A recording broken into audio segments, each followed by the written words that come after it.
Huh. Where'd I ever get a racing form? Oh, yes, now I remember. It was strictly business. Yeah, that was the case where Roy Hayward brought this jockey in to see me. That was a fine parlay. You can't beat the horses, and crime doesn't pay. No wonder I didn't make any money on that case.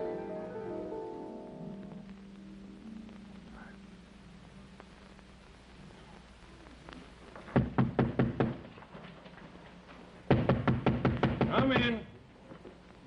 Hello, Marty. Well, Roy Hayward, gee, it's nice to see you. How are the old hay burners treating Good to see you, Marty. All the horses are fine, but something worrying my best jockey here. That's the reason he asked me to arrange this meeting. Marty, Eddie Stevens. Well, nice to meet you, Eddie. Sit down, sit down. No, thanks, Marty. I have to be getting out to the track. There's a likely-looking colt I might buy. Whatever it is Eddie wants you to do, take good care of him, Marty. Sure will. Oh, and by the way, I'm expecting you out for the races today. Yes, sir. By the way, you said if I could bring some friends that, Yeah, sure. Well, I would like to. A couple of boys from the police department. This is their day off. Oh, by all means, bring them along, Marty. I have a really big one running today. Oh. You know my box number? Yeah, sure. And, Roy, thanks a million. Here. Oh, forget it, Marty. Take good care of Eddie there. Bad business having jockey with problems on his mind. Oh, yeah. So long, Marty. Bye, Ryan. Thanks again. He's a great guy. Yeah, he is. Come on, sit down, Eddie. Well, tell me, where does it pinch? I want you to get some heat off me, Mr. Kane. What kind of heat? Loan sharks. Oh. How much have they got their hooks into you for now, huh? Plenty, but that's not the point. I just want you to keep them off me for today. They're going to get paid tonight. They've been, threatening you? Yeah. The full treatment if I don't get the money up by noon. I can't make it before tonight. Now, you're a guy that's been around. You know everybody in this town. Just get them off my back for today. They're going to get paid tonight. Who's they? Stakes Hansen and little Jackie Dennis. Know him? Yeah, Yes, yeah, I know him. Who you riding today, Eddie? Just one, Mr. Kane. McGregor in the third. He's a top heavy favorite. Well, Stakes Hansen, huh? These guys don't even let you out of their sight. Hiya, Stakes. Come on. Get up. You shouldn't eavesdrop, Stakes. Don't you know that's bad manners? Give me that rod. No, yes. Committing suicide's an old hobby of mine. Listen, wise Now listen, guy. Stakes. Don't get me sore. I'll let you have your rod right across your skull. What are you getting so hot about? This ain't your hassle. It wasn't my hassle. It is now. Officially. See? How long you been listening at that door? Long enough. All right. Then you heard what Eddie said. You'll get your money back tonight. Is that all right? In case Eddie doesn't put up the money, all right, then the hassle is back in his lap. It's his. So you'll lay off, you see? Right now, get out of here. Go on. Blow. My gun. Oh, no. In my business, the triggers are just the root of all evil. Come on. Don't forget. Tonight.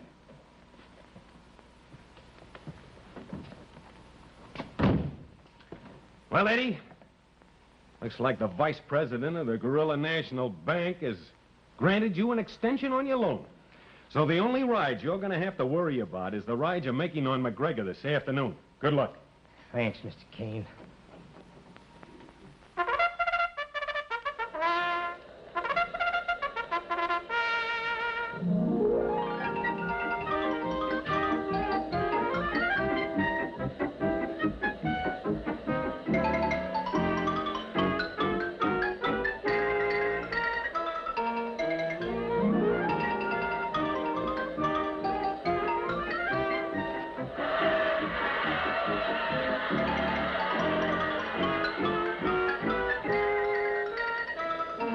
Well, you know,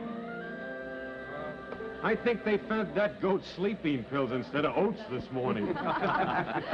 Well, if Misery does love company, you'll be happy to know that none of us had a winner, Mr. Kane. Well, no, I'd really be happier if I thought all of you had winners. Well, I think Mother would settle for just Father being a winner. He's the big money better for the family. Huh? You can't win a lot unless you bet a lot, can you, Elaine?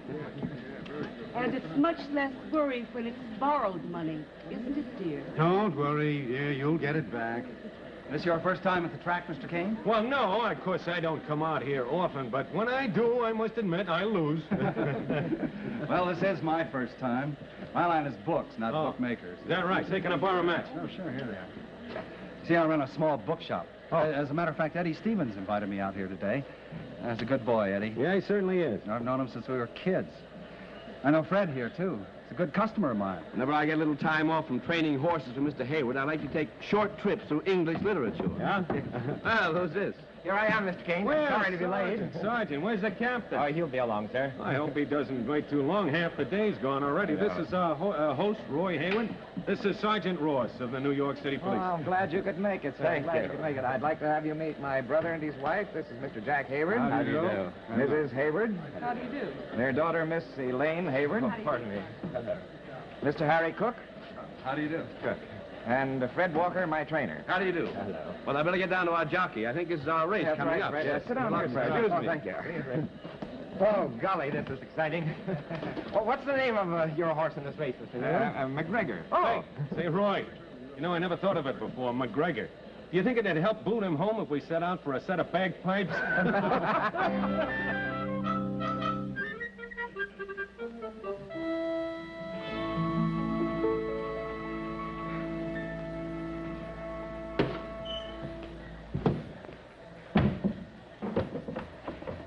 You want to see me? Just a minute. Look, Eddie. We want this in real bad. Get his nose up against that gate and don't wait an inch. I want you to break him All on right, top. all right. How many times you got it? Whoa, Eddie. Take it easy. You're kind of jumpy today, aren't you? What are you so nervous about? Well, it's a big race, so I'm nervous. Why don't you go up and sit in your box and relax? Don't worry about it. Whatever McGregor's got in him, I'll get out of it. Just break him on top and keep him on top. He figures to win going away, and don't pit the whip to him. Under any circumstances, no whip, do you hear? I hear. Okay. Good luck. After those instructions, I'll need 'em. If you really want McGregor to run, why don't you let me ride him my way? Because I'm trainer here, Stevens, and I'm giving the orders. Any questions? Okay, Mr. Walker. You're the boss.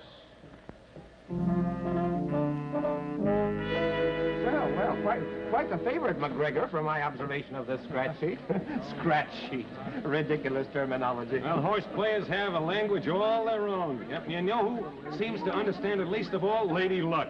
That's it. Hey, there they come. They're coming out of the paddock.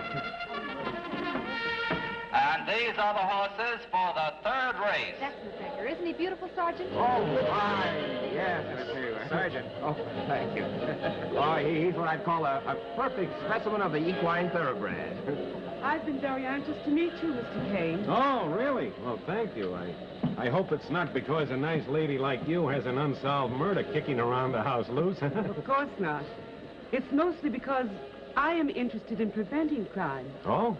As a matter of fact, I'd like to have you come to a lecture I'm giving tonight. Well, here's where I go get well. Takes a little time to punch out $40,000 worth of tickets, you know. Yeah. Hey, is he kidding? Is he really going to bet 40,000?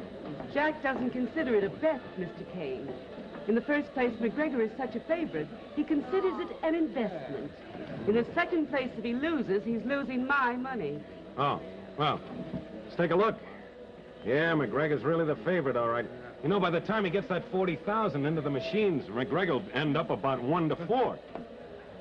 Sending out 40,000 to bring back 50. That's no good.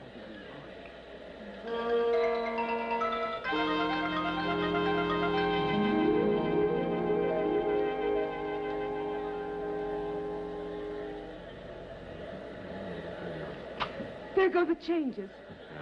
Oh, you were right, Mr. Kane. McGregor is 1-4, thanks to Jack's investment. Well, I think, for once, Jack's bet was a good risk. I really do. It had better be.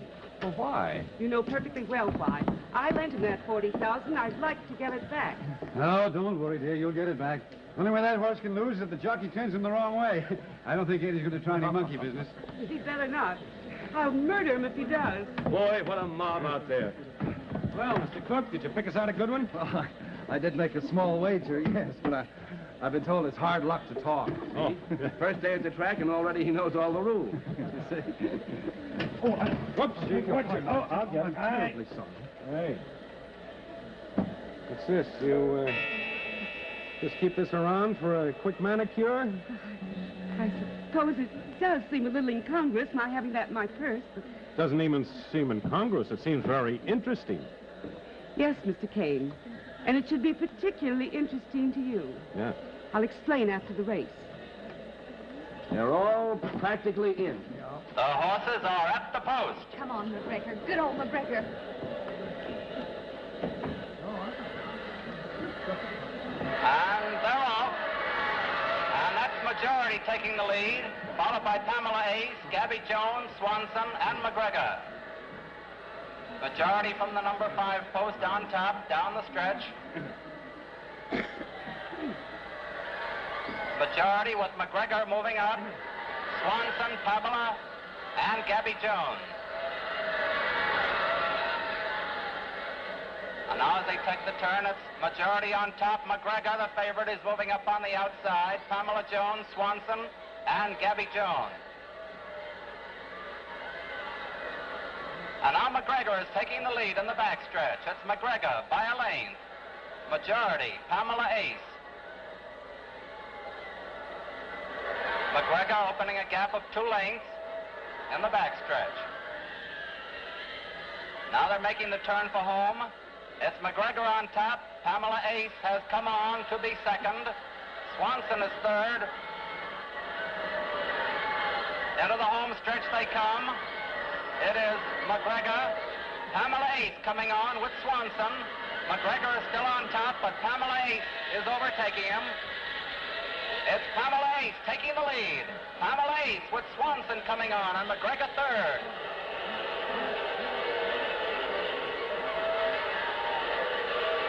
Pamela Ace and McGregor and Swanson. And it's Pamela Ace, Swanson, McGregor in that order. All patrons are requested not to destroy their mutual tickets until the result is official. Oh, no. He threw it! That little... He was holding that horse back. It was so obvious it was criminal. What do you think, Fred? I don't want to say. Well, he's through. He'll never ride for me again. I can't say that I blame you. Well, bring him to me when he's dressed, will you, Fred? We'll be up on the terrace. Right. Wow! Look at the price on that winner. The result is official. The winner, number 2, Pamela Ace.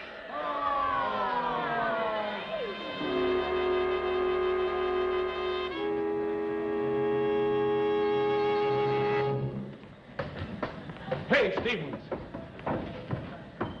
Well, what do you want? Nothing. But Mr. Hayward wants to see you right away. So it's like that, eh? Uh-huh, it's like that. Well, you can't win them all. No, but you can try. I tried, Daddy-O. You did Tried it. Remember, you told me how to ride that race. Remember, I give you an argument? And remember, you stuffed a big no down my throat? Okay, then. Remember this. If the boss is looking for a fall guy for losing that race, I'm handing him you.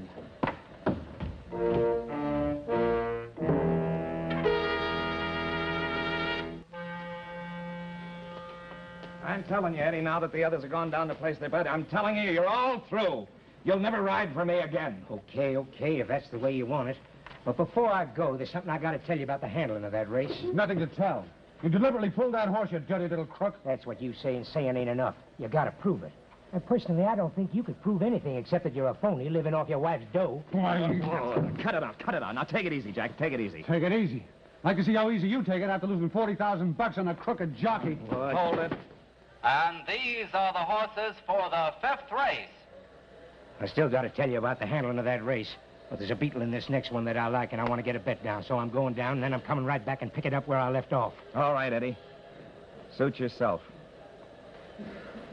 But remember, it's your funeral.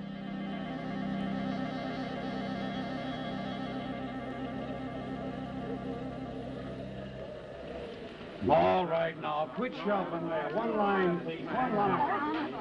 2 tickets on number 5.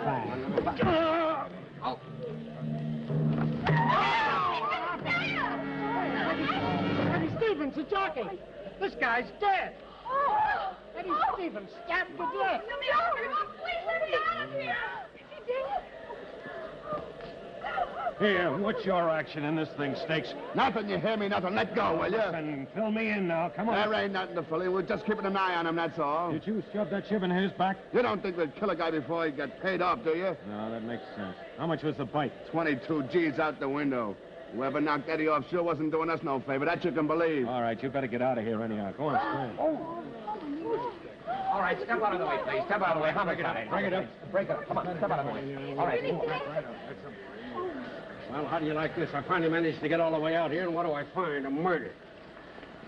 Well, that's Eddie Stevens, all right. We're going to have a hand with this. Yeah, they're coming now on their way. The stretcher crew and some extra men, Captain. I want him in the steward's office. We'll make that the basis of operation. Very well, sir. Right this way, gentlemen. Now, he was standing directly in front of this window. Is that right? Yes, sir. You figure to be our chief witness. Now, tell me, what did you see? Well, nothing, really, sir. I saw him drop. Just saw him drop out of sight. Just like that, right out of sight.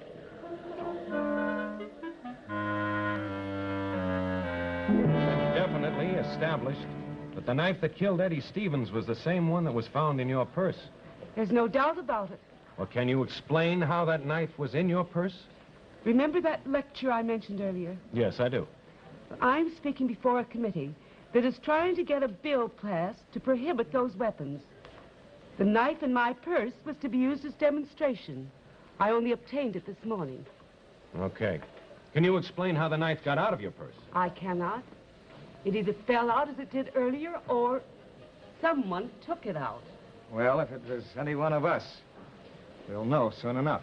Well, that's why they took all of our fingerprints, isn't it, Mr. Kane? Yes, Captain Burke is probably comparing them right now. Now, Mr. Walker, you knew Eddie very well. What kind of a guy was he, basically? A no good guy. Enemies? Plenty. Friends? Not so plenty. Here are the fingerprint reports, Captain. Well, it's about time. Let me have a look at these. Well, what do you know? Exactly. That's how fine. How do you do? That guy, friend or no friend, he'd better have a mighty fine explanation. Oh, who's going to tell him, Captain? You are. But you're my superior officer, sir. I know. That's what gives me the right to give you the orders. You tell him. Oh, gosh, this is one mission I'd like to delegate to a really diplomatic person. I wish Happy McMahon were here. Well, Mr. Kane, you seem very thoughtful. Oh, well, maybe it was because I was just thinking. Of what? Well, I was thinking, here I am, Martin Kane, private investigator, and for all I know, I might be sitting right at the table with the murderer. Oh, what? Why, sure. As far as I know, you might be the murderer. Oh. And as far as you know, I might be. Marty, Sergeant Ross would like to work with you. Oh, sure, right away. Pardon me, will you?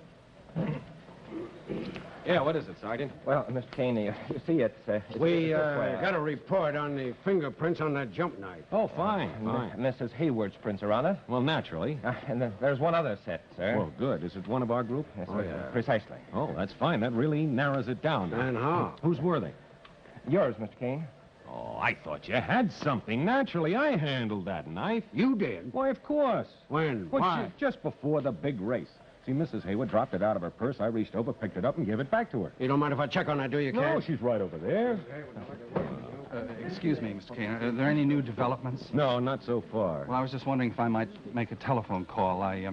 My wife's been very ill, and I told her I would call. Well, I didn't know about that. I'm very sorry. Yeah, sure. You go ahead and make your call. I hope Thanks. everything comes out all right. Well, thanks a lot.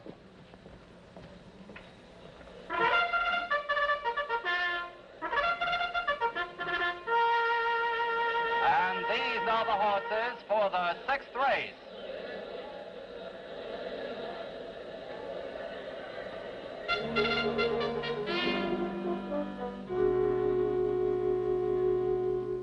I'm sorry it has taken so long, but I had to wait for some woman to get through using the phone booth.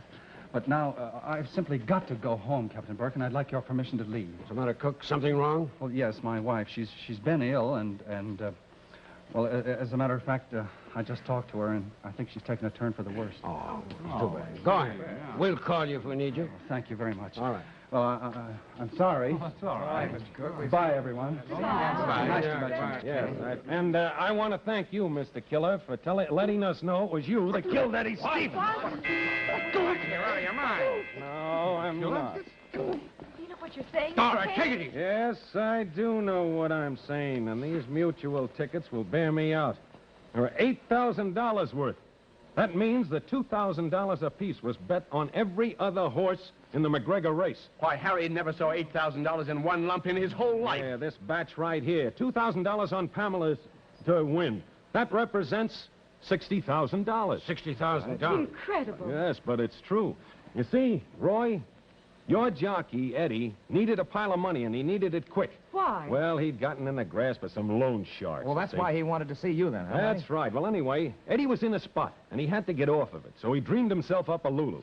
Now, in a 5-horse race, he was riding the top-heavy favorite. That meant that every one of the other 4 horses was a long shot. Oh, now it comes clear. Yeah, now Eddie knew Cook here. He got him here to the track, and he pumped him full of instructions. So Cook bet $2,000 to win on every one of the other 4 horses in the McGregor race. Then all Eddie had to do was pull McGregor, and no matter which way you look at it, he wins a fortune. See, all that Eddie didn't figure on was human nature.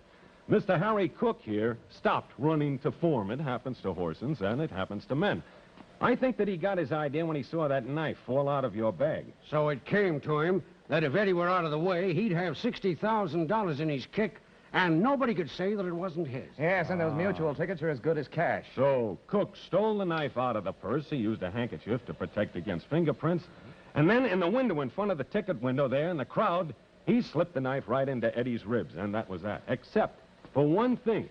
When he returned here, Cook gave himself away. Well, I don't go along with that. We've been standing right here with him ever since he came back. As far as I'm concerned, he never made a false move. Oh, yes, he did, Captain. He made one small one. Remember? He said that he had to wait for a phone booth before he could call his wife. But what's that got to do with it? Well, he just didn't know enough about racetracks. That's how he trapped himself. I still don't get it, Marty. Well, it's really pretty simple. There are no public phone booths at a racetrack. Right. That's so people can't telephone information away from the track. Wait a minute. Oh! You're very right, Captain. Our friend here, Harry Cook, went after a quick fortune, do or die. With a murder on his hands, it looks like he's going to die. You can make a bet on that, and it won't be a wager.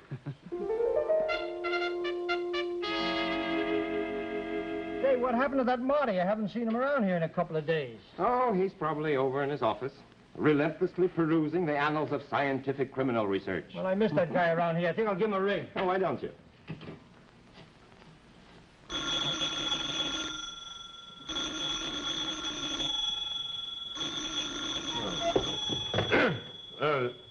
Martin Kane speaking.